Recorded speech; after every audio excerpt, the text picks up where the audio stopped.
O Lula viajou para passar 3 dias de descansos merecidos na Bahia. É uma forma também de ele evitar as provocações dos caminhoneiros bolsonaristas. Agora, o que ele quer mesmo é esse acordão com o Congresso Nacional, não é? Como diz aqui matéria de O Globo de 31 de outubro, Lula quer PEC da reconstrução nacional para auxílio Brasil de R$ 600, ajuste real do salário mínimo e isenção do imposto de renda para quem ganha até R$ 5.000.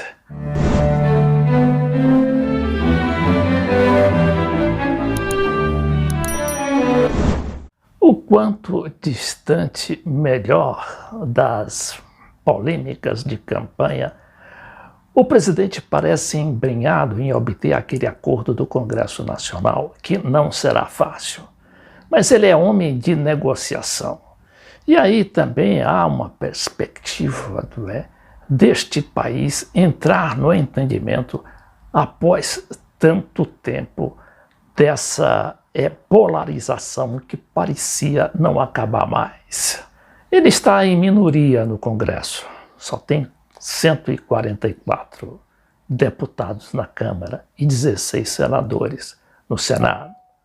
Mas ele sabe que da outra vez que governou o país durante 8 anos, de 2003 a 2011, Lula teve de negociar praticamente caso a caso e fez um governo bom. É o caminho da negociação, como adotou Gustavo Petro na Colômbia, recentemente eleito, depois de mais de 100 anos de neoliberalismo naquele país. Então, o que fez Gustavo Petro? Primeiro de tudo, propor a paz total na Colômbia. A gente sabe que aqueles acordos de paz até agora parece que não deram em muita coisa. E há muitas guerrilhas ainda funcionando naquele país, principalmente aquela do Exército Nacional do Povo. E Gustavo Petro quer justamente acabar de vez com essas guerrilhas, não com o enfrentamento, mas com o acordo, inclusive com aqueles líderes rebeldes. E para isso ele precisa também do apoio do Congresso, onde é minoria. E já começou a fazer uma ampla negociação envolvendo as principais lideranças, inclusive seus inimigos de outrora, a partir do ex-presidente Gustavo Uribe, que já se reuniu com ele 2 vezes. É aqui o que pretende o Lula, com essa material aqui do Globo, que é muito ilustrativo para o momento que vive o país, que é justamente assegurar, através desse acordo com o Congresso, o que foi praticamente ali acertado em campanha eleitoral. Que entre as medidas iniciais, o presidente Lula fala num plano emergencial para os primeiros 100 dias de governo, composto por ações como as de combate à fome. O ex-governador do Piauí, Wellington Dias, um dos principais auxiliares do presidente, afirma que a missão será reconstruir o país. Será preciso pacificar o país, trabalhar pela estabilidade e previsibilidade com um projeto que terá medidas emergenciais pela grave e ampla crise instalada, mas principalmente um plano estratégico baseado nos eixos pactuados com amplos setores da sociedade e apresentados ao país com metas de curto, médio e longo prazo, afirma o ex-governador, acrescentando. Isso para criar um ambiente de confiança, reatar laços com o mundo e permitir o mais rapidamente possível o equilíbrio das contas públicas e a retomada do crescimento econômico e social seguras.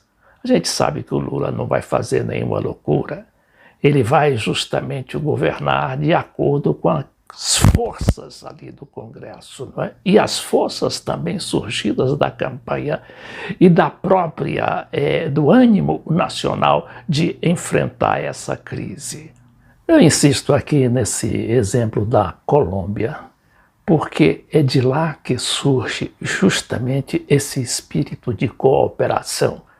E de cooperação não apenas dos governantes, mas daqueles governados todos do país, inclusive os opositores que foram derrotados nas urnas.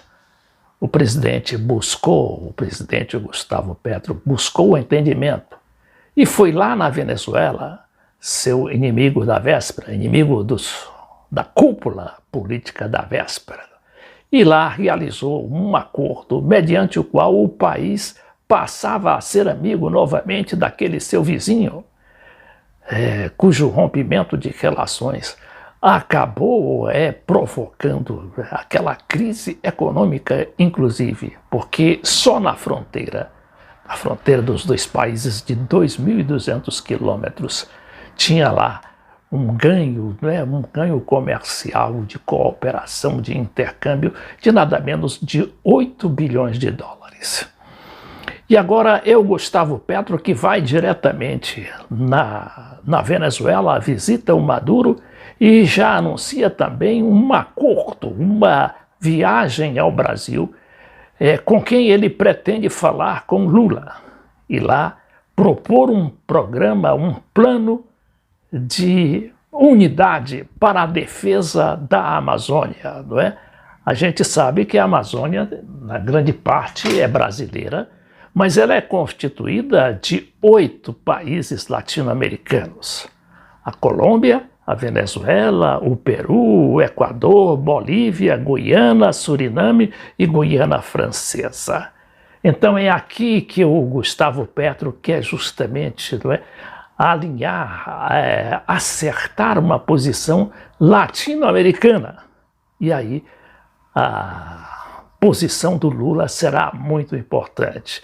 Então o Petro, que deverá chegar aqui nos próximos dias, a exemplo do que já fez o presidente da Argentina, Alberto Fernandes, na busca pela integração latino-americana. O presidente, a gente sabe, não é o Alberto Fernandes, é presidente da Comunidade de Estados Latino-Americanos e Caribenhos, onde estão lá os 32 países latino-americanos e caribenhos, menos os Estados Unidos e o Canadá. E essa CELAC, ela também já tem grande prestígio internacional dos acordos que já fez e vem fazendo com a China, né, e também com a União Europeia. Mas vamos ver aqui parte desse encontro em que o Petro, ontem, falando ao lado de Maduro, sugeriu, não é, essa posição a ser adotada na COP27, que é a Conferência Internacional do Clima, patrocinado pelas Nações Unidas e que vai se reunir no Egito, de 6 a 18. O Lula, como a gente sabe, já foi convidado pelo presidente, o general Sisi, e deverá ir àquele encontro pessoalmente, como também o fará Petro, pelo menos. Recobre su vigor comercial. Planteamos hacer una reunión de empresarios colombianos y venezolanos en Cartagena. Vamos a que sea en Cartagena, devolviendo nuestra visita aquí, para que ellos mismos... Aqui ele fala numa reunião que ele está propondo de empresários da Colômbia e da Venezuela em Cartagena, uma cidade ali limítrofe com a Colômbia, para justamente impulsionar aquele acordo de cooperação com a reabertura das fronteiras. Ali já não mais o governo, mas os empresários, não é? Dos dois lados, se entendendo de como melhor encaminhar aquilo e principalmente de como criar empregos. Construyan los lazos de manera libre, que fortalezcan las bases de un comercio ojalá poderoso, ojalá plural, donde el pequeño campesino pueda llegar aquí, donde el pequeño campesino de aquí pueda llegar allá. Comercio también popular, de las economías populares. Hablamos un poquito más allá de llevar como uma política comum a la COP. Aí é quando ele entra na COP27, né, que é essa reunião da ONU lá no Egito, e com a participação dos principais líderes mundiais, inclusive dos países periféricos. La defensa de la selva amazónica. Como todos ustedes saben, la selva es un pilar entre cuatro, fundamental del equilibrio climático del planeta.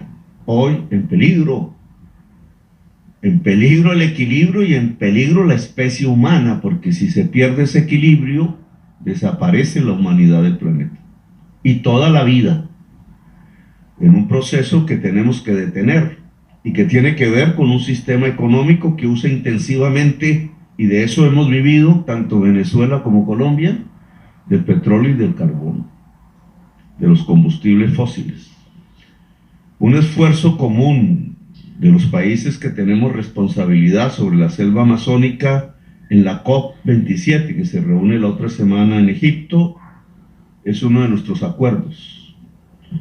Que Venezuela nos ayudemos mutuamente, ojalá Brasil se integre porque es fundamental y determinante a una lucha que tiene que ser de la humanidad, que es la defensa, la revitalización, la recuperación de la selva amazónica como un pilar climático fundamental para la existencia humana.